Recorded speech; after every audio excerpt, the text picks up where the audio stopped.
Hey everybody, welcome to Drive Thru Review 462. Today we're going to take a look at the best treehouse ever. This is a card drafting game from Scott Almes, designer of some of the games that I've really enjoyed in the past. It is a card drafting game. Everybody's going to be drafting cards, and you're going to be drafting these very unrealistic rooms to add into your best treehouse ever. So let's jump in and look at how the game works, and I'll tell you what I think of it. So here you can see everything that you get in the game of Best Treehouse Ever.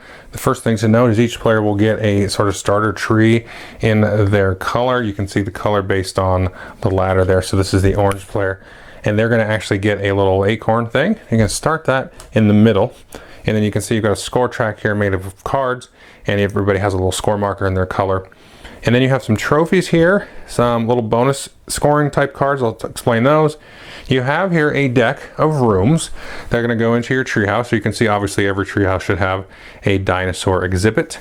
Everybody house should have a candy store, a chocolate fountain, and a painting studio, of course, a communication tower, and all kinds of other nonsense.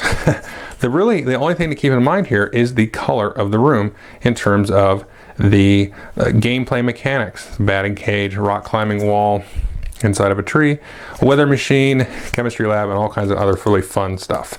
So you're going to have these are the cards you're going to be drafting and adding to your treehouse. To start the game, this is an optional rule, but I would actually recommend playing with it at least after your first game, because then you've kind of got the game down a little bit. And you're going to get these, and you're going to have one to keep at the end of the game, and you're going to have two possible ways to score. And this is going to be sort of the alignment of the room: a green, a purple, and a brown room, a yellow, red, and blue room in this sort of configuration. You'll get those extra bonus points at the end of the game if anywhere inside your treehouse as you build it up you have this kind of configuration. This adds a nice little extra way to score points that makes it a little more interesting to draft. So speaking of drafting, you're going to play this over 3 rounds. You're going to get 6 cards per round. Everybody's going to take a card, put it face down, reveal the card that's chosen, and then you're going to attach it to your treehouse, and then you're going to pass the cards to your neighbor.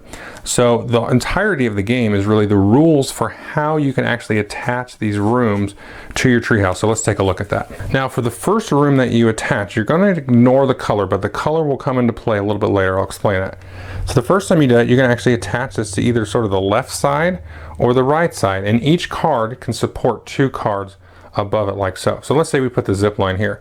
Now what that's going to do is sort of tilt the balance of our tree, because we've got more cards on the left. So we're going to move that over like so. And now we cannot play any cards on the left hand side of our tree. We can only put it in either the middle or the right hand side. Well, to start the game, that's very easy because you only have sort of 2 spots that you can put. So maybe the next card we take that we're past, we like the movie theater, we're going to put that there. That's going to move it back. So if you put something on the right, it's going to move the acorn to the right.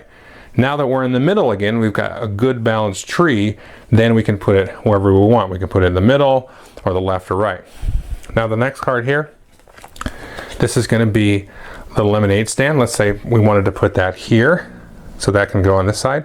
Now we have to start worrying about the color. Once you get a card or 3 placed down here, you have to start worrying about the color, because the next time you play a card of a color that you've already played, it has to touch that card. So we can go ahead and play this card here. Now notice this is the middle, so it doesn't move this back. But the next time we play this, as long as it's touching another purple card, we can play it.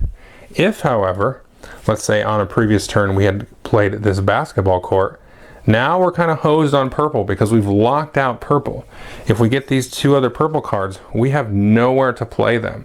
So that's something you're going to keep in mind as you're drafting. You might kind of hate draft a little bit, especially as the game moves along, and you go, you know what, I'm going to keep this other card and pass this player Billy here 2 purple cards because he can't even play those, and you'll have to discard them.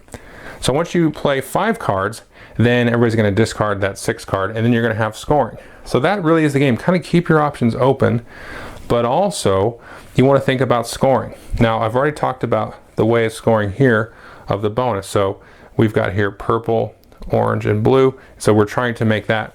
Now the other thing to keep in mind here is you can't ever have a treehouse higher than 5 rows. So 1, 2, 3, 4, 5. It's going to start to fan out here. I'll just put some cards down here illegally, but you can start to see, you know, how big this treehouse is going to get. It looks really cool when everybody's done. But you can't have it more than 5 rows off that first row there. So that's going to be cool. So how do you actually score? You're going to score it 3 times in the game. Well, I talked about these trophies here. And so you have here 1 point for brown, 1 point for yellow, and so 1 point for purple. And there's 1 point for each of the different colors in the game. However, you're going to get turns to sort of blank these out. Now remember, we have these cards here. So everybody's going to be capable of scoring points, but starting randomly in the first round, and then with whoever's in the lead in the second and third round, you're going to take and put either a doubler. This round, each player scores 2 points per room of this type, or you're going to put out this negator here, is this room does not score. So if I see, let's say, for example, I have these 3 purples here, and I'm like, you know what? I really want purple to score a lot of points because I have the most purples, and I'm going to get more points than everybody, so that's good for me. Or I see I don't have any greens, then I would put this one on there on my turn. So everybody's going to go around and be able to sort of cancel a scoring or double up a scoring each of the 3 rounds. And then again in the last round, you're going to look at possibly any bonuses that you might get. You know, you can score both of these bonuses if possible. Now, one last piece of scoring here is if we look down here, you can see most blue rooms, and you get 1 per room, so you can double up on that. So if you have the most blue, you're going to get an additional point for each of those as well. So that a large number of points can sort of come from that as well.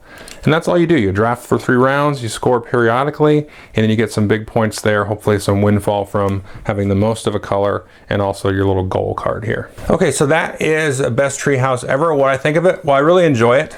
I would put this kind of like a step up from a Sushi Go, which is a pretty popular drafting game. You know, there's other drafting games like Fairy Tale and 7 Wonders and a whole bunch that I'm forgetting.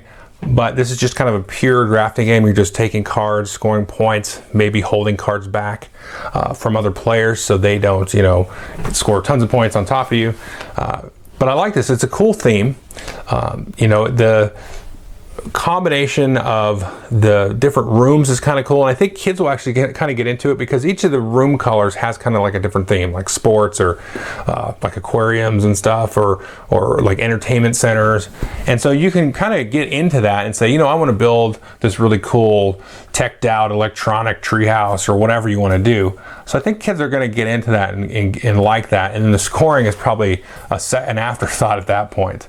But it is interesting. I like how you can sort of draft even the points that are going to be scored at the end, so you can kind of keep that in mind as you play.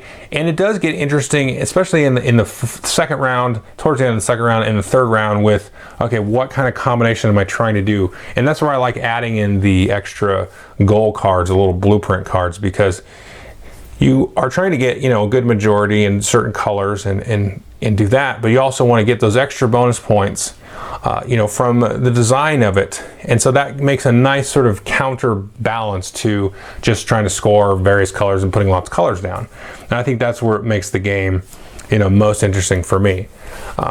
I think I like it more than Sushi Go because of that spatial aspect. I do like Sushi Go. It's the thing this has going against it, and this isn't really a valid criticism in some ways. The Sushi Go, I can play at a restaurant. You know, we can just play it, and you don't really need to have that much room to set out your cards. You can just kind of all stack them right on top of each other. This does take up some table space because each person's got a treehouse, and then you've got to lay out those bonus cards and the scoring cards and all that stuff. So it's compact, but it takes up a lot of space. But it's a very fun game, and I'm kind of a sucker for drafting too, so that's why I kind of go for this one. The artwork is awesome. That's really cool. I mean, each room is very, I don't know, cutely illustrated, and I think kids will be able to get into that as well. But I definitely recommend this as a nice sort of like 15-minute filler anyway, not necessarily if you just have kids, but I think kids will really enjoy it. And it's one of those things where I think kids will kind of learn by accident because they're building this really fun treehouse. And then, you know, as you, like I said, you know, the first couple of plays, you just kind of putting cards out, but then it becomes difficult because you might have screwed yourself over to, you know, you covered up purples, like, well, I can never play purples again. And then, you know, your opponents are going to know that. But they're going to kind of just learn that sort of, that pacing of managing the space, you know, just by accident and by trying to do good. So anyway, definitely take a look at it. Thanks.